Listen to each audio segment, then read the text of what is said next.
Hello ladies and gentlemen, welcome back to the channel. We're going to take a little look at something now regarding the Marvel movie Eternals. It doesn't release until this Friday here in the UK and I think worldwide as well. And it's the first ever Marvel movie to be classed as rotten on Rotten Tomatoes. I'm not really a big fan of Rotten Tomatoes anyway, mostly because, well, they decided to literally pander themselves to Disney and a few other people because, oh, my movie's getting review bombed because no one likes it. So they were like, oh, we're going to do this. So, it's kind of sucky. But, obviously, being the first rotten movie for Marvel is a huge, huge news. Because it's, the 25th, 26th movie out of all of these, and it's the first to be declared rotten. And this is what we got, it's 58%. As you can see, I'm not going to disable my ad blocker for them because they don't deserve it. But it's 58%, and is that there? 144 reviews. Continue without disabling. Yeah, we'll continue without disabling. And when you read most of the reviews, it's actually kind of interesting because as you can see by this one by here, Eternals isn't a bad movie. It's just not a particularly satisfying one. It's scale proving untamable, even for Chloe Zhao. And obviously, Chloe Zhao is the Oscar-winning director of the brilliant Nomadland. And it's such a great film. And I really don't think these type of movies are for her. It's like certain people like Ang Lee, to be honest with you. Ang Lee, when he made Hulk, I absolutely hate that film. It didn't suit him. It didn't suit his artistic nature for being a director. But obviously then when he went and did a few other films, Brokeback Mountain, then he did Life of Pi. Some films are great, but even Gemini Man wasn't really a great film for him. It's when you get certain people and you know what their directing style is, they shouldn't kind of go outside that boundary. It'd basically be like Michael Bay directing a children's film with no action. It just wouldn't happen. It just wouldn't work.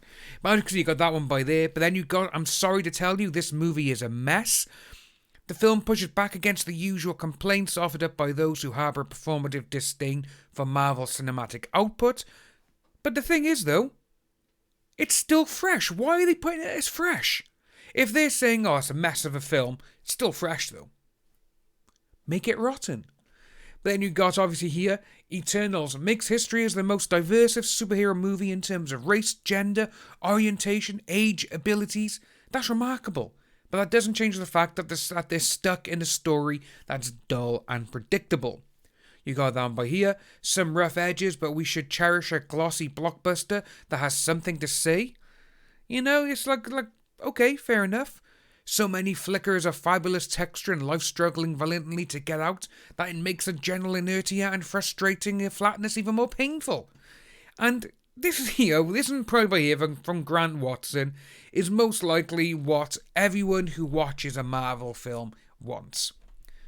Too many characters, too little plot, too many flashbacks, not enough action, too much conversation. It basically sounds like it's an epic film, but it's mostly just people talking. And the trailers are not even wowing anyone. This year for me, my favourite Marvel movie is Shang-Chi. That is just a phenomenal movie. I absolutely loved it. And then you got people in Marvel, oh, it's the best Marvel movie we've ever made. Yeah, people don't think so. But why are we talking about this? Well, Kumail has come out. Eternal actor sets up tired Hollywood narrative in case Eternals flops at the box office. Eternals actor Kumail, who plays race-swapped Kingo in the film, set up a tired Hollywood narrative of blaming moviegoers in case the film bombs at the box office. Yeah, if no one likes it, it's your fault. Yeah, we're going to blame you. Not them for making a shitty movie. So Kumail took to Twitter where he reacted to an article from the director claiming Eternals had been review bombed on IMDb. The article's headline claimed Marvel's Eternals gets review bombed for LGBTQ+ relationship. He wrote in a now deleted tweet, "Looks like we're upsetting the right people. Eternals opens November 5th. Well, why are you upsetting them? It's a film. It's meant to be entertaining for people. You don't want to be upsetting them. Again, no, this seems to be the way forward now for a lot of people in Hollywood. And again, for Kumail, he's a fantastic actor. He's a great screenwriter as well. Silicon Valley, he plays Dinesh and he's absolutely amazing in it. But then I liked him in Stuba. And when you look at these things, it's like, mate, you've been handed a golden spoon now. You've been given a Marvel project. And if you say, like literally what Brie Larson did, oh, if it doesn't do well, it's because of you lot. It's like, dude, that sounds like sour grapes. But, and it goes down about Elizabeth Banks, which this is kind of related. As noted, it's a very tight Hollywood narrative pushed by directors and actors in order to deflect from a poor quality film and an abysmal box office. Elizabeth Banks infamously tried this tactic ahead of the release of her Charlie's Angel films. The director and actor blamed men for a possibly poor box office performance a week before the film hit theatres. And this is what she actually put down there. This one by here, it was actually November 8th, 2019. Straight white males, this movie is not for you. Then the movie came out, it bombed. This was December 16th. Why are straight white males refusing to see this movie? Well, sorry, when you got the director and the writer of the film stating, oh, it's not for you, we don't want to watch it with you, it's not for you. Okay then, we ain't going to go see it, fair enough. You don't want us to watch it, okay, we won't watch it. But then it bombs the box office, why aren't you watching my film? It's just exactly what it is. But so many people have come out regarding this Charlie's Angels film and they're like, well, the marketing was shit. You didn't tell anyone it was actually coming out. And plus, when you go out there and you insult the people who like action movies mostly, then that's it. But the best thing is, it does carry on below. She told Australia's Herald Sun, look, people have to buy tickets to this movie too. This movie has to make money. If this movie doesn't make money, it reinforces a stereotype in Hollywood that men don't go see women who do action movies. To me, that is someone who's just being spiteful. Almost like she knows she has a really, really bad film on her hands. But, what we got by here now, we're going to have a quick look at something because obviously what they're going on about, oh my god, we're never going to see this, we are women in action films. Yeah. You had Linda Hamilton. You had Sigourney Weaver. Sigourney Weaver is the original, You got Charlize Theron. You got Angelina Jolie. You've got bloody Mila. You got so many of these women who have made awesome action movies and they made money because people went and saw them because that's what they wanted to see. It's the original one. The two original action heroines. Sigourney Weaver in the Alien series. Linda Hamilton in the Terminator series. Uma Thurman in the Kill Bill series. Angelina Jolie for Tomb Raider. Angelina Jolie for Wanted. Angelina Jolie for Salt. There is just so many amazing action movies out there that star women, and they are the key audience. That's what they've gone for. But when they go out there and they're like, oh, you don't see it because it's a woman. No, that's just the easy way out. It's a cop-out. But she goes on to bemoan men's taste in films. They'll go and see a comic book movie with Wonder Woman, Captain Marvel, because that's a male genre.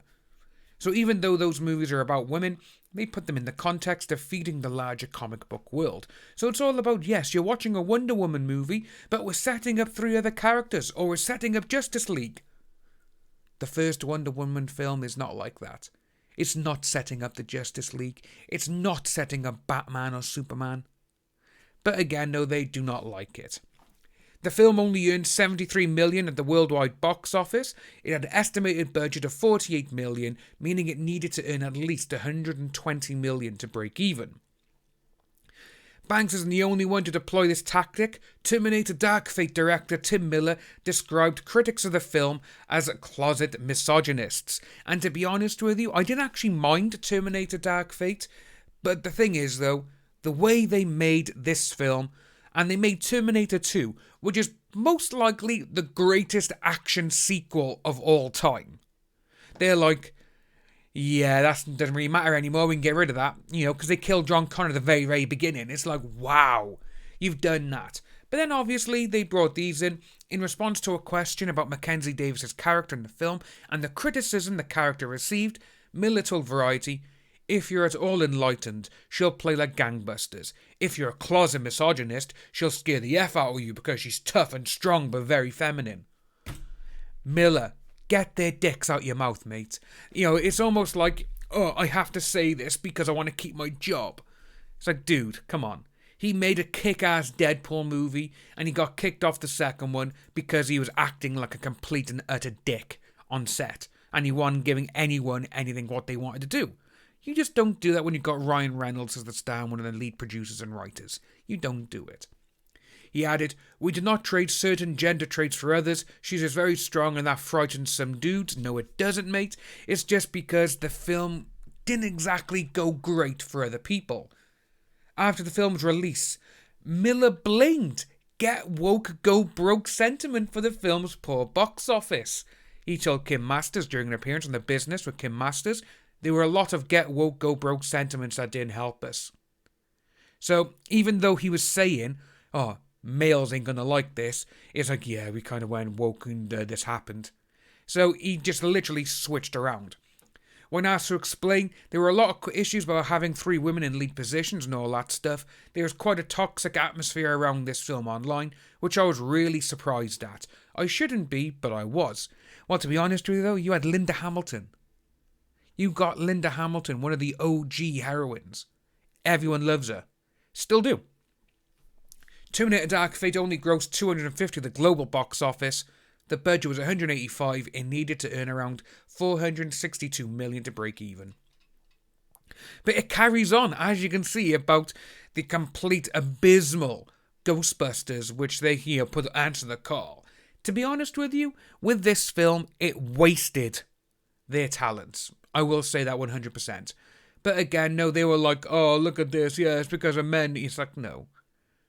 You went in and you decided to cause backlash against people. That's exactly what you did. But, that's what we got by there. And obviously with Eternals going down, from 59 to 58 now, it's just amazing to see. To be honest with you, and see, it's 2 hours, 37 minutes long. And people are like, yeah, it's too long. It's a very dense film. It's got a little bit of a story in it. But the thing is, though, if there's no action, when people expect action in a Marvel film, they are not going to watch it. If you are new to the channel, please like and subscribe. Hit that notification bell for future updates, and I'll see each and every one of you soon.